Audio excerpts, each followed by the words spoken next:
The F-16 Block 50 is a still widely used aircraft in War Thunder, and it is still widely used around the world today. Obviously, since it's still, in use to this day, it has much more modern weaponry than what it's found with in War Thunder. And today I wanted to make a video talking about if we should see upgraded AIM-120s for the F-16C Block 50 or not.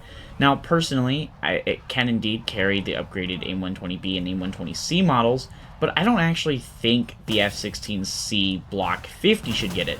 Personally, I would actually like to see the Block 50 remain a lower BR F-16 with the A120A and the AIM-9M, but I'd like to see either an F-16 Block 52 or an F-16 Block 60 or some more advanced F-16 come to the game and get the upgraded AIM-120C5 or eventually the AIM-9X, because honestly, having a filler gap with how many F-16 versions the U.S. Air Force actually has, it kind of just makes sense. Let the F-16C Block 50 kind of chill as a, more lower, not necessarily low, but like sitting at like 13.7 or 13.3, whereas in the more advanced F-16s can go to a bit of a higher BR and get more advanced weaponry.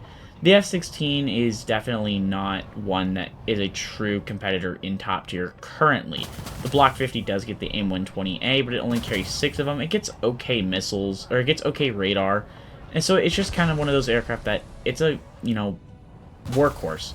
It isn't as fancy as like the F-15E or the F-18. It isn't going to be as good as a Eurofighter or a Rafale, but it can get the job done. And honestly, I do think once we get more upgraded versions of the F-16 family and more upgraded weapons for it, because they can, as far as I'm concerned, carry everything that U.S. Air Force actually has to offer. So I do think more versions of the F-16 would be super nice to see, because we would be able to separate them a bit. Because really, there's so many different block versions of the aircraft. It isn't just the Block 50 and Block 60 and Block 72. There's subversions of each and every version, where some of the changes might be so minimum, like a new radar or a new avionics set, or a new hydraulic set for the flaps, or new GPS and navigational system. Gaijin can separate these aircraft via weapons. Like, they don't have to have only 4 F-16 versions in total. I mean, there's only 3 in the US tech tree right now, but I'm sure we'll get the Block 72 at some point. They can fill in the gaps with the Block 52 or the Block 60 or the, whatever other blocks they want to fully add. It just depends on what they feel like doing. They don't have to stop at, the F-16A Block 10 and the Block 15 and the Block 50.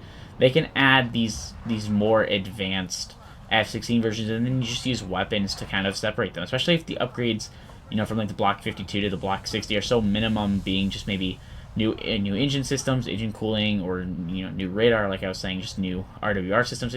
It might not be anything incredibly major, and that might keep originally keep Gaijin from not wanting to add the aircraft. But if we're going to get new advanced weapons like we have, the A120C5, I guess, is technically now an aircraft. I don't know if it's going to perform as good or better than the A120B. I know in the dev it wasn't final, but it was technically worse. And then if we actually, once we get the 9X on aircraft, I'd like to see the F-16C not have to go up against the absolutely top of the line aircraft. It really doesn't necessarily belong in the same class as the Eurofighter once it gets the Meteor, or other, especially 5th gens. Once we get 5th gens in the game, it kind of just has to go on and depend. I do want to see more F-16 versions. I do want to see the upgraded missiles for an F-16. If the Gaijin decides to give that to the Block 50, it is what it is. The F-16C Block 50 can remain relevant in top tier War Thunder simply because it can just carry every sort of weapon. Might not carry as many as the Hornet or the F-15, but it can get the job done, and eventually when we see the Block 72 with a nice ACER radar. Anyways, leave your thoughts down below in the comments. Please make sure to hit that like button and subscribe, and join the Discord link down below in the description. Hope you guys enjoyed the video, and I will see you guys in the next one.